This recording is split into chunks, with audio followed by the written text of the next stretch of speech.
when you say you do private events, when you talk to people that are Fortune 500, what is the difference between speaking to high-level CEOs, billionaires, people who take decisions? What do they need from you compared to this beautiful group of ladies of yesterday, for example? What, like, do you see a difference, or do you need to tap into different things to inspire somebody who has 10,000 employees, who made it in life? What do they need from you exactly? Like, what do they come looking for compared to a group of ladies like yesterday? Like, what would be the questions in the Q&A? What do they? That is such a beautiful question. I don't necessarily know that it's a difference of people in corporations versus the people who come, but what I do notice is that oftentimes the people in the corporation, they're really in their mental, right? And we live in a society that's kind of glorified the rational mind, right? But we kind of forget that we have access to so many other, let's say, forms of consciousness, right, that exist within us and around us. And so typically when I'm working with a corporate executive, they're so up here and they're so hyper rational. And this is one of the reasons why I incorporate a lot of science into my work, is because you can't tell a corporate executive to stand in front of the mirror and say, you know, I'm good enough, I'm smart enough, and doggone it, people like me. You know what I mean? That shit's just not going to fly. So I really had to, yeah. Like, you would not say this to me, I would be like, huh? Right. And it was the same for me. It was the same. And I think that's what makes it really easy for me to go into those environments, is that I experienced them. I lived in them. I was a corporate executive. I know what it's like to be, you know, taking the private jet to a different destination every day. I know what it's like to kind of think you have it all because society says that's when you're successful, and to feel really freaking empty. So I know what that feels like. And so I think most of the time when corporate executives call me, they're not calling me for the reasons their unconscious is calling me, but, you know, consciously they'll be calling me for strategy work, or they'll be calling me to come in and work with them around maybe training their top executives around human potential. But what they're really looking for, and they sort of find it, but they need to be eased into it, like, easing into the waters, right? Is they're really looking for the connection. I think we're all looking for the connection with the divine. I really do. I think we're all looking for that. We're all looking to come home, and we've forgotten it. We've gone so far away that for some of us, especially hyper rational people, we've gone so far away that to get back, we really need a lot of coaxing, and we really need to let go of all of the identities that we've created, to, just like you and I were talking about yesterday, to make us feel safe. Yes. So, or to give us the illusion of safety, because we never feel safe with those identities anyway, right? One of the things I was saying recently, and I don't know, I was just saying this recently in another interview, was, you know, we use the word person to describe ourselves, right? And it's the same in a lot of languages, like persona, right? And I don't know, do you know the origins of that word, by the way? Do you know where it comes from? Because I was fascinated when I found this out, because I'm really into etymology. I assume you are too. I'm into etymology for sometimes as of curiosity, but I don't. Maybe I learned it at school and I forgot, but I'm not sure if I remember where person comes from. I'm so into like why we use the words we used, because words are real powerful, and I'm really into it. So persona, or person, actually comes from ancient Greek theater. It was the masks they wore. Oh, wow, that's deep. Right? So we walk around with these masks, and right?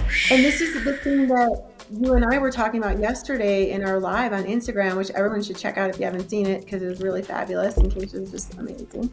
And I'm not. You know, I'm just me. I'm just amazingly me. I'm just was just came out like that. And you just came out like that. You're just born. Some people are just born that way. Just So what's fascinating to me about that is that the when in a corporate environment, the masks are so thick. Like they're so thick. You know, you're this person, and you identify with that so much that you forget that you are so much more. I mean, your potentials are really infinite. And I feel like the more you invest in a persona, in an identity, the harder it is to kind of find your way back, and the more you need to engage the rational mind to come back to the truth of who you are. And whereas lots of times if you almost have this like childlike innocence where you weren't overly trained into a persona, yes. then like, for example, a lot of the women who were there yesterday, maybe they could go into those places a lot quicker, Okay. you know, than an executive. maybe a corporate executive might be able to be. That's not necessarily always the case, but that's, to answer your question, the closest that I can answer it. Do you believe that it's because in the corporation there's so much politics that you have to play to make people do things and to protect yourself, that you have to turn yourself into this person that you're not? Because I know that in music, I arrive in music candid, and I started having enemies out of nowhere. And I was like, but what did I do to these people? And then I saw in every artist that I met a seed, and I was like, oh, I can make you into a beautiful tree, and you can be your own tree. But then you had some people, you start feeding them the energy, and they start being on drugs of your energy, and they don't want to create their own energy. And then you have other people, when they see you creating and becoming powerful, they start hating you, and you don't realize why. You don't understand why. So you go from smiling to everybody because that's your natural state, to not giving your smile to strangers because you know how the environment is harsh without an armor.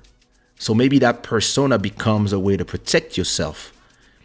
And a lot of people then, when you live in a world where nobody's themselves anymore, like, and it's even worse today with social media, everybody is presenting themselves recreated by computers. Every photo is face tuned and enhanced by filters. Nobody wants to be their own selves. Nobody wants to walk without their makeup, even if it's just to go to the groceries. People even love themselves more in the image that they project to others than to their own selves. Some people even sleep with their own makeup. How do people find back the person within, and what is behind the mask? Do we even know? Do people know what's behind? Like you might tell people, yeah, let's take it off, and they might not even know who they are.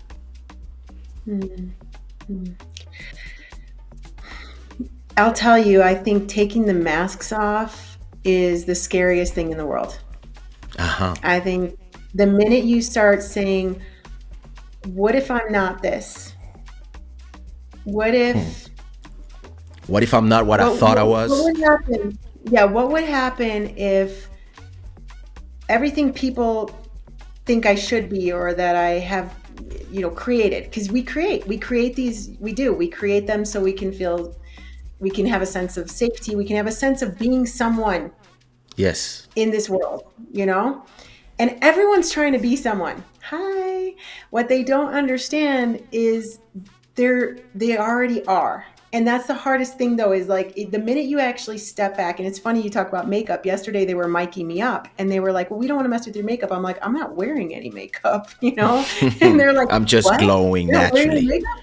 I was like, nope, I'm not wearing. I mean, I was wearing some mascara, I was wearing some lipstick, but I was like, but they were like, why, what, but I still recall to this day, it was 20 some odd years ago when I would stop wearing makeup, like, and I was scared to do that because I was like, wait, but I was told, like, when, I mean, we're supposed to cake our faces in this stuff, right? Because otherwise, and I get it. I totally get it. And I have things like that still. And every time I notice something like that right now, as scared as I am, what I do is I literally I make the conscious decision. I'm like, I'm scared to take this off, whatever it is, whatever your makeup is. I'm scared to take it off.